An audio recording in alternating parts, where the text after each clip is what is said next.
given in GATE 1996. A steam power plant, the problem is given like this. A steam power plant has the boiler efficiency of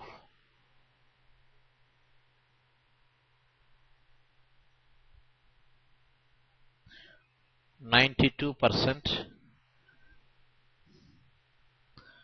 turbine efficiency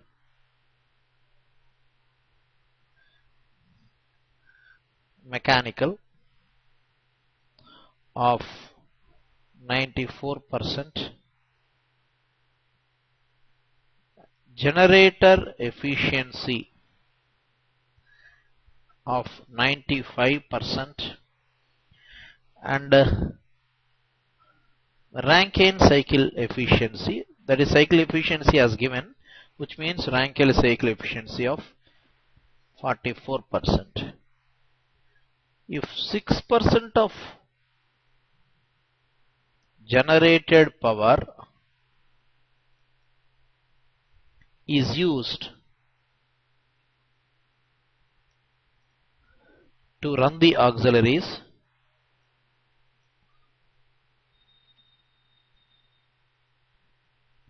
the overall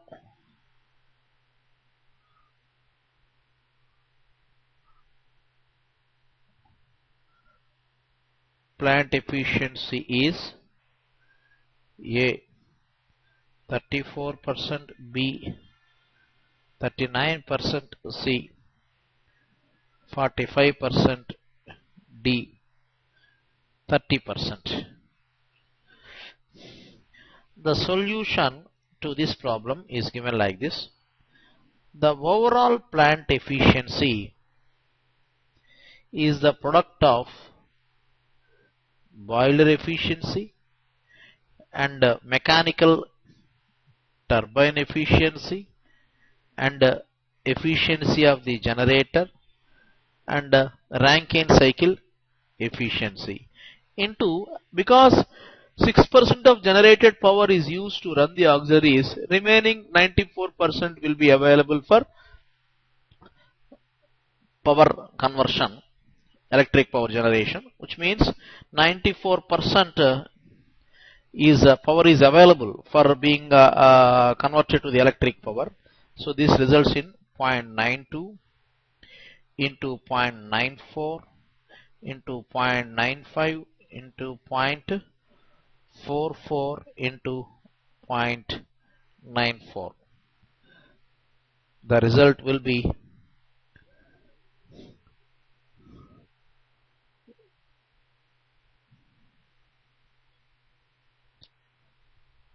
34%.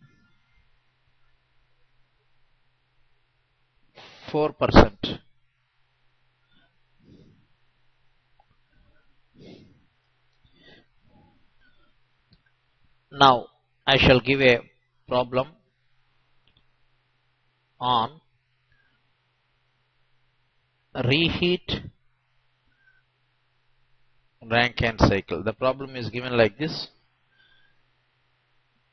A thermal power plant operates on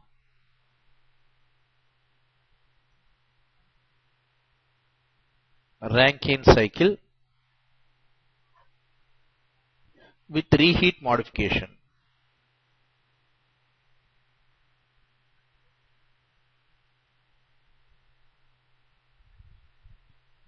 Superheated steam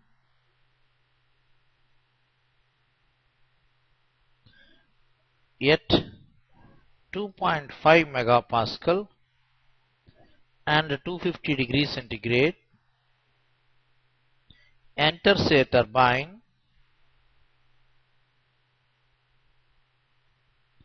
and leaves at 0.5 megapascal. The steam is then reheated to 250 degrees centigrade and enters a second turbine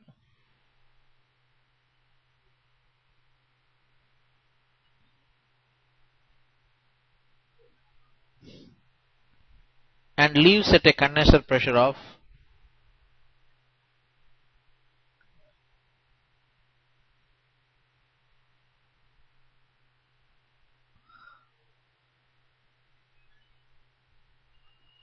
10 kilopascal. Calculate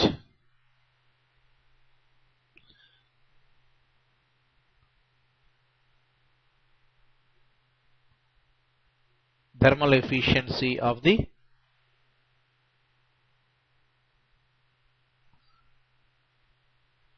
power plant. Now the solution to this problem could be given by considering the cycle reheat Rankine cycle on temperature entropy plane.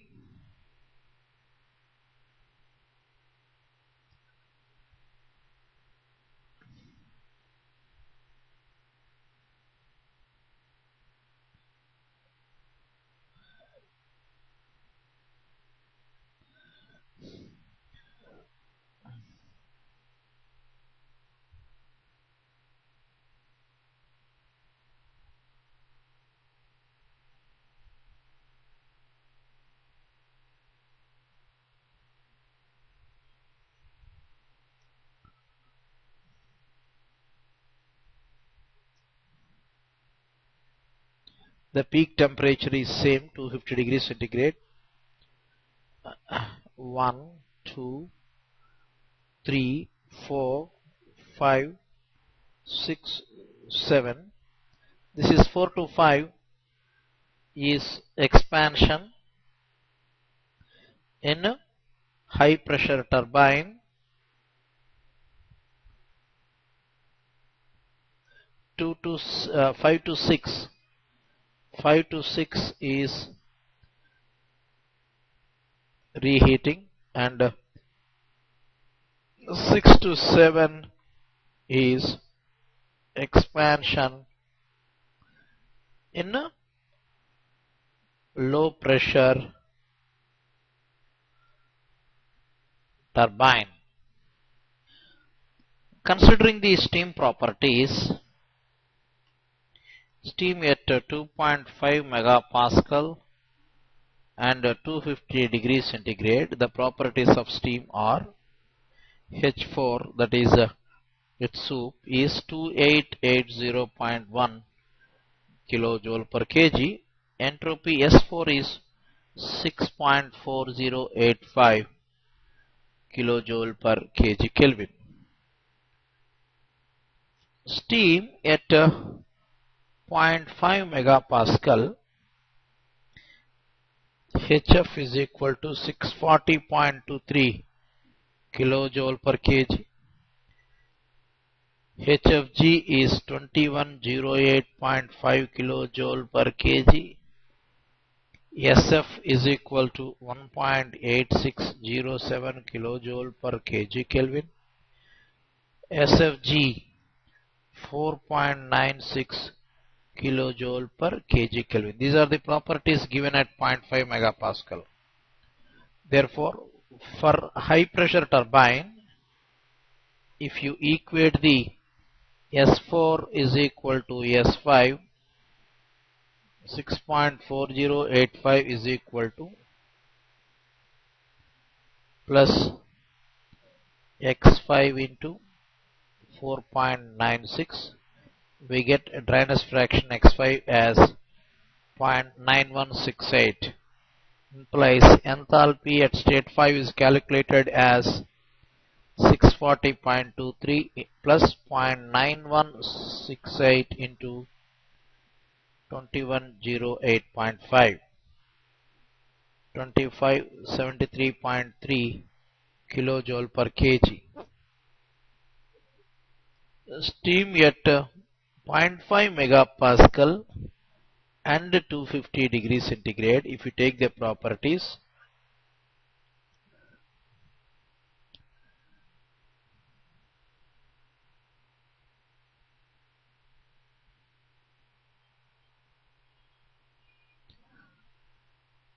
H6 is equal to 2960.7 kilojoule per kg for superheated steam. S6 is 7.2709 kilojoule per kg Kelvin. The properties of steam at 10 kilopascal are given as HF is 191.83 kilojoule per kg,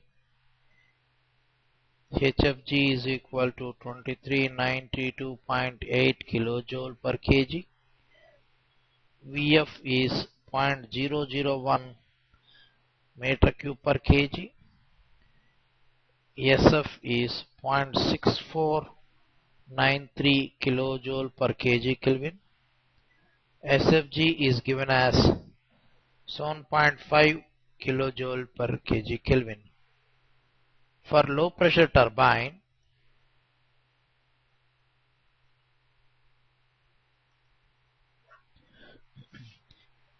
S6 is S7, 7.2709 is equal to 0.6493 plus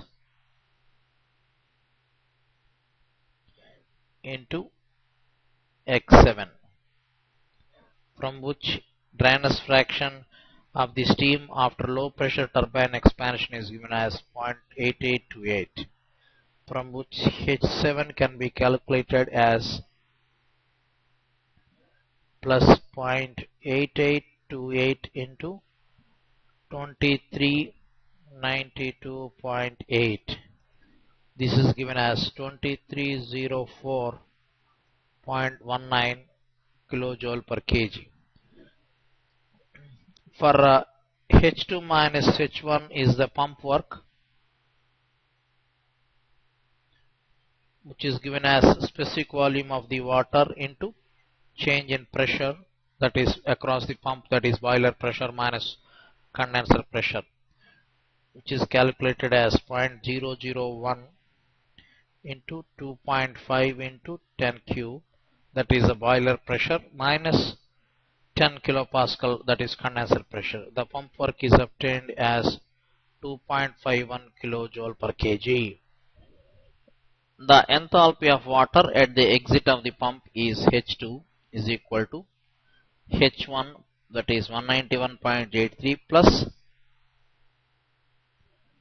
pump work, which is given as 194.34 kilojoule per kg.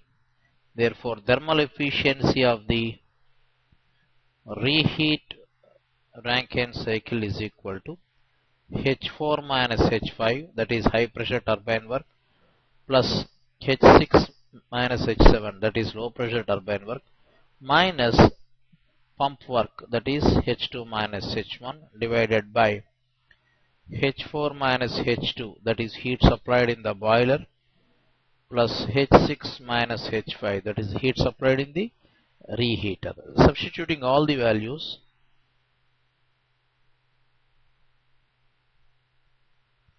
plus 2960 point, this is low pressure turbine work.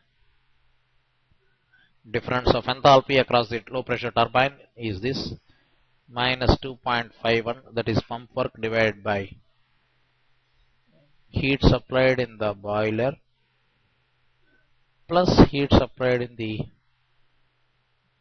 reheater. The result is 31.26% thermal efficiency is obtained for this reheat Rankine cycle. Now let us have the analysis of steam nozzles. Having studied the analysis of various types of Rankine cycles, now it is appropriate to study about the steam nozzles. Steam nozzle is an integrated part of steam turbine, which is an adiabatic device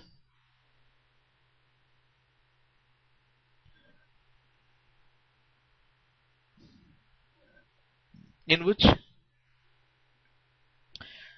the high pressure, high enthalpy steam expands without any external work done,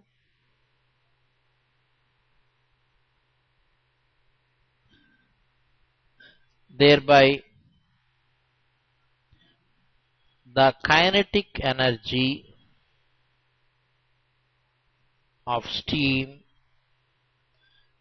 increases. Steam turbine is an adiabatic device, no heat transfer. Q is 0. There is no external work done. Work done is also 0. It is a steady flow device. It is a steady flow device or open system.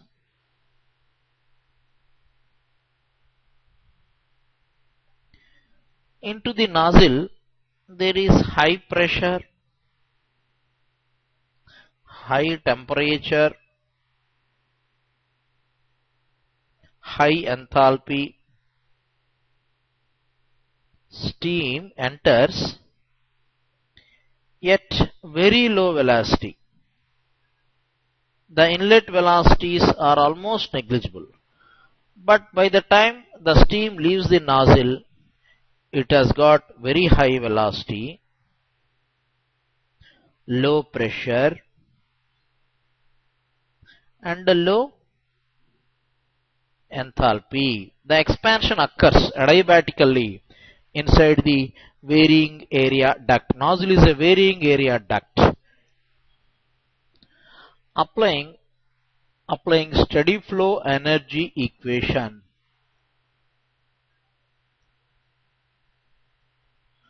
to steam nozzle,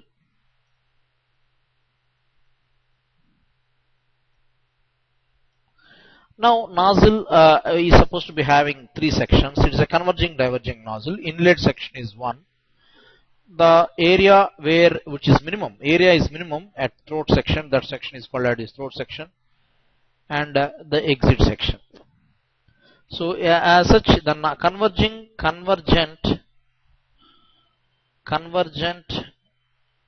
divergent nozzle has 3 sections, namely inlet, throat and exit. So if you write the SFEE between inlet and throat exit sections or inlet and throat sections, Q minus W is delta H plus delta KE plus delta PE. Because the expansion of steam in the nozzle is adiabatic, Q is 0. There is no external work transfer between the nozzle and the surroundings. Work done is also 0. Change in potential energy is also not there. That is also 0. So minus delta H is equal to plus delta K. That is decrease in enthalpy of steam is equal to increase in its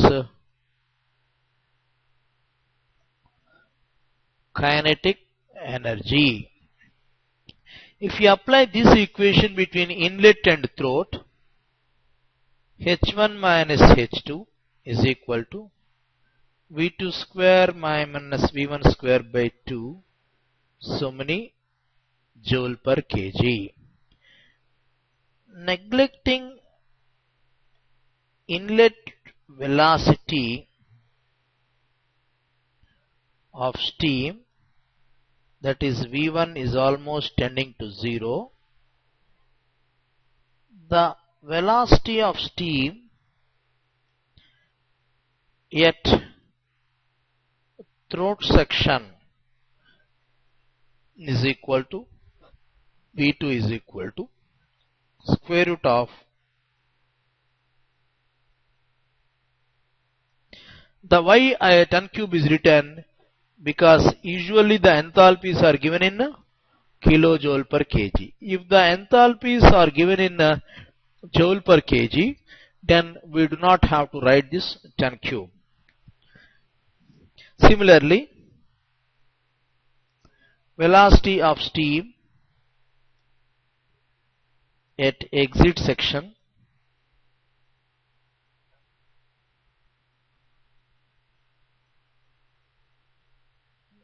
so many meter cube per second.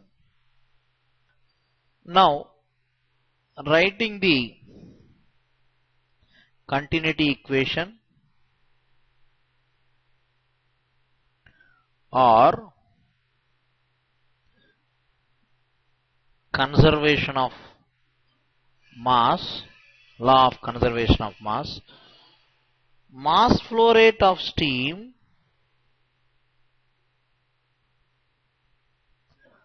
through nozzle is equal to m dot, which could be indicated as m dot, is equal to A2 into V2 by small v2. This is also equal to the A3 into V3 by small v3, where A2 and A3 are cross-sectional areas at throat and exit of nozzle respectively.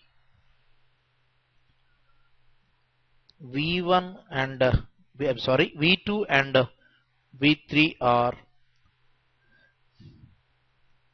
specific volumes of steam at throat and exit. V2 and V3 are velocities of steam at throat and exit respectively.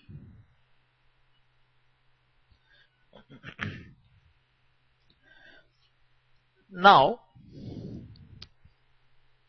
the mass flow rate per unit area is given as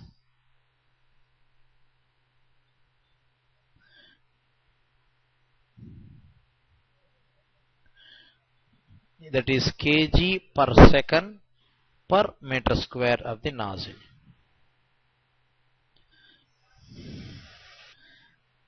The expansion of steam through nozzle can be given by expression, thermodynamic expression PV to the power of n is equal to constant, where n is called adiabatic index of steam. Now, m dot by A2, that is mass flow rate per unit area at throat, can be given as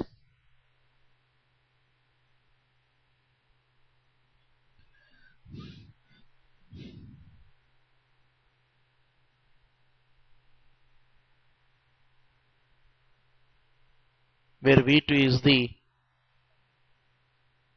velocity at throat. Now, using the second law expression, TDS is equal to DH minus VDP, S is equal to constant, since expansion of steam through nozzle is isoentropic, Therefore dH is equal to VdP. Integral dH is equal to change in enthalpy is equal to, or drop in enthalpy. Enthalpy is decreasing. Drop in enthalpy is equal to integral VdP. This results in n by n minus 1 P1 V1 minus P2 V2. But delta H is equal to V2 square by 2, neglecting inlet velocity of steam. Therefore V2 can be written as 2 into n by n minus 1 P1 V1 minus P2 V2 under root. This is the velocity expression at the throat. Velocity of steam at throat. P1 is the inlet pressure, P2 is the throat pressure, V1 and V2 are the specific values of steam at inlet and throat. Now mass flow rate per unit area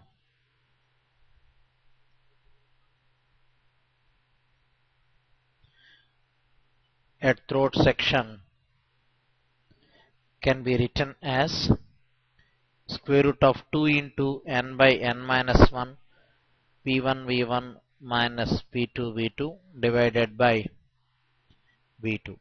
Taking the relation adiabatic expression P1 V1 to the power of n is equal to P2 V2 to the power of n, P1 by P2 is equal to V2 by V1 whole to the power of n.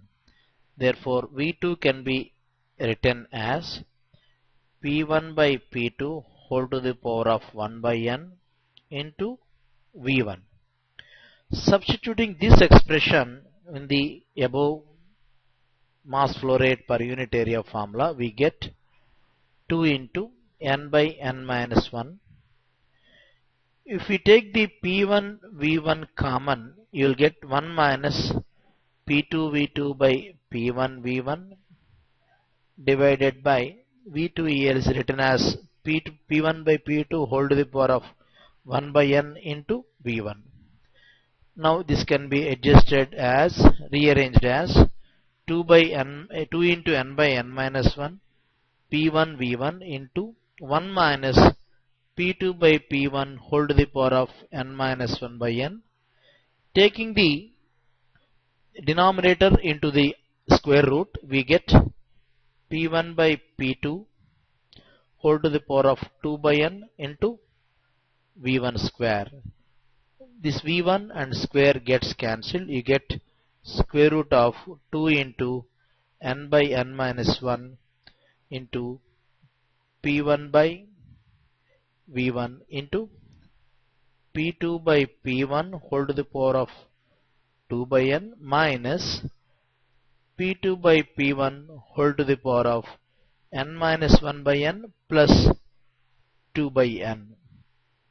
It results in 2 into n by n minus 1 into P1 by VV1 into P2 by P1 whole to the power of 2 by n minus P2 by P1 whole to the power of n plus 1 by n. This is the expression for mass flow rate per unit area of the nozzle. Now, for a given or fixed inlet conditions of steam, that is P1, V1 and T1, the mass flow rate of steam per unit area, that is m dot by A, is a function of P2 by P1. For maximum mass flow rate per unit area of nozzle,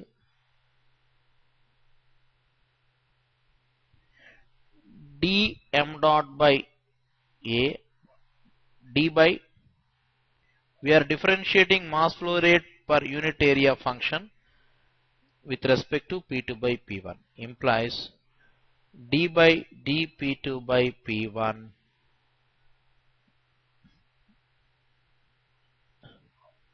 2 into n by n minus 1 P1 by V1 2 by n minus P2 by P1 whole to the power of n plus 1 by n. This is equal to 0. This results in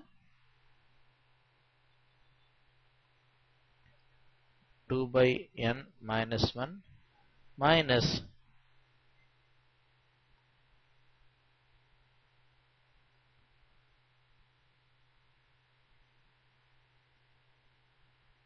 this results in P2 by P1 is equal to 2 by n plus 1 whole to the power of n by n minus 1. This ratio is called critical pressure ratio of nozzle. Very important value, where n is adiabatic index of steam and P2 is the throat pressure of steam and P1 is inlet pressure of steam entering the nozzle.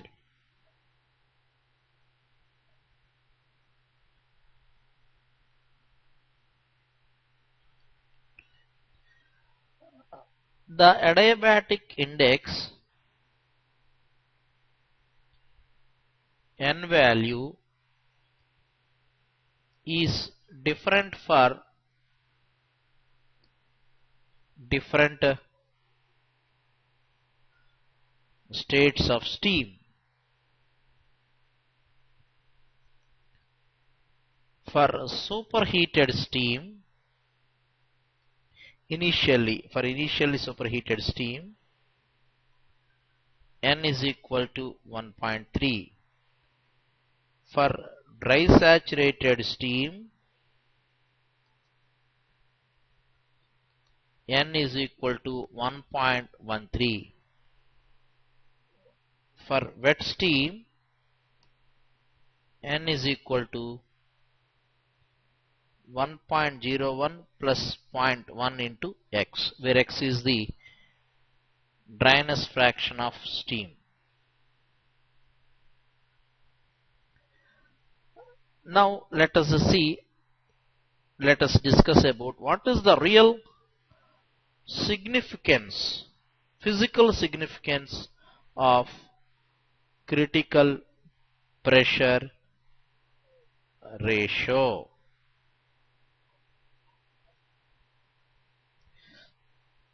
Actually, the critical pressure ratio CPR is given as 2 by n plus 1 whole to the power of n by n minus 1, the critical pressure ratio of the nozzle.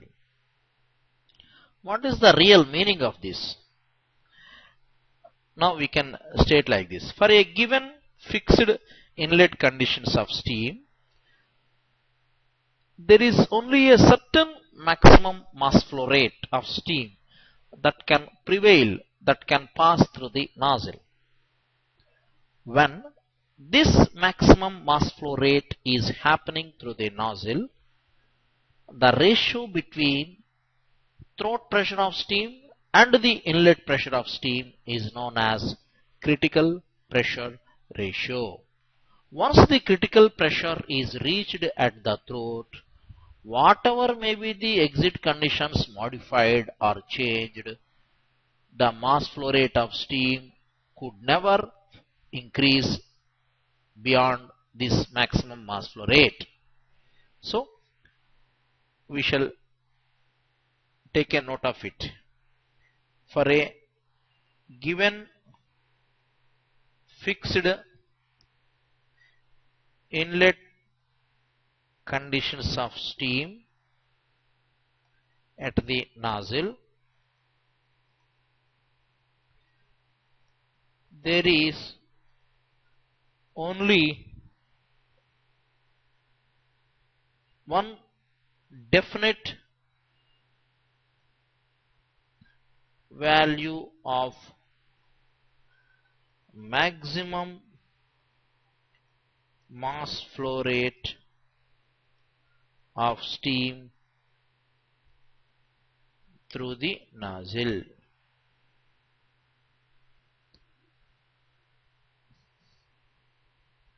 For a given designed nozzle,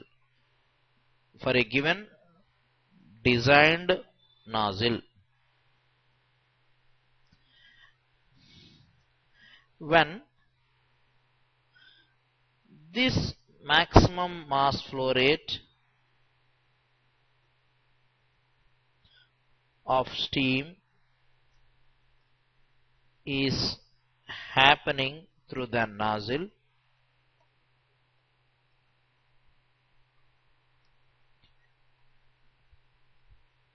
the ratio between the throat pressure and the inlet pressure of steam is called critical pressure ratio. Once the critical pressure is reached at the throat,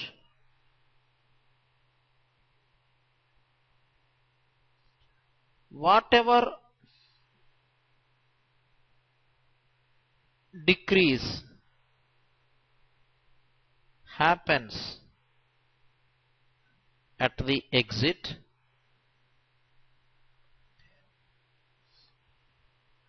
the mass flow rate of steam could not increase beyond this.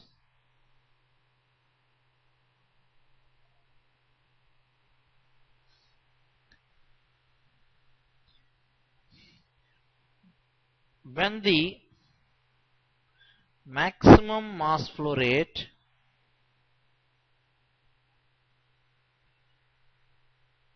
of steam is happening through the nozzle,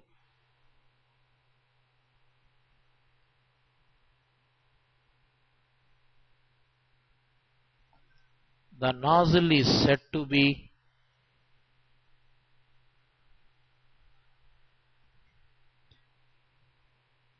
choked. Choking of nozzle means there is prevailing of maximum mass flow rate of steam happening through the nozzle. That is critical conditions.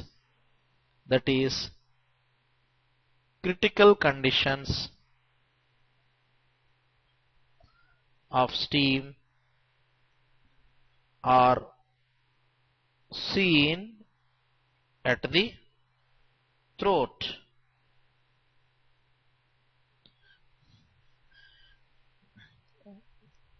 When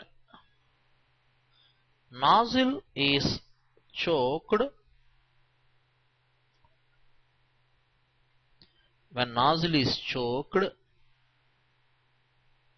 that is when maximum mass flow rate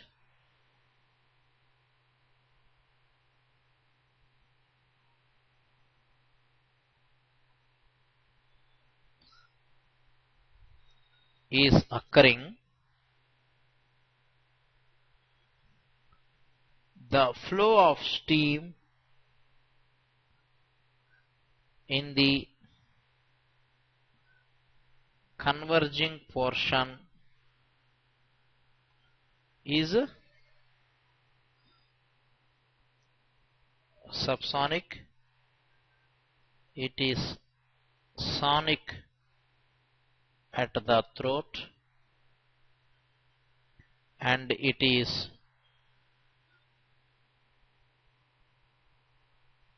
supersonic in the diverging portion. M is less than 1, M is equal to 1, M is greater than 1. So I can say the bottom line here as to obtain the supersonic velocities of steam at the exit of the nozzle, the shape of the nozzle must be convergent and divergent nozzle.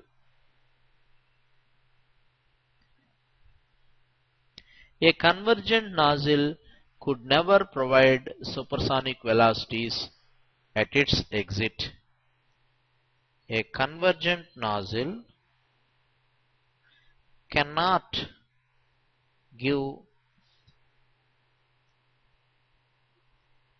supersonic velocities at its exit. At the most, when design pressure is maintained, when designed back pressure is maintained,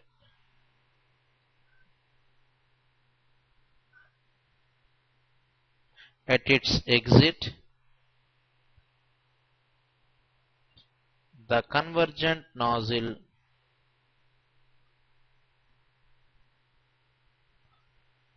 then could give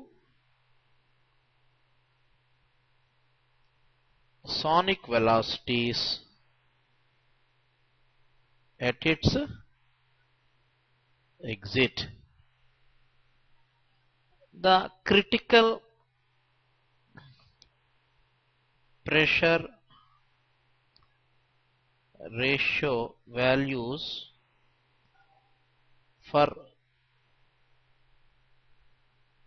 superheated steam for initially superheated steam is 0.545, and for initially dry saturated steam is 0.57. They are the critical pressure ratio values for initially superheated steam and initially dry saturated steam respectively. The steam mostly should not be wet at the inlet, because at the end of the expansion through the nozzle, the steam would likely to become more wetter if it is already wet at the inlet of the nozzle, because when the isoentropic expansion happens, the enthalpy decreases. There are most likely chances that steam would become very much wet if it is already wet at its inlet of the nozzle.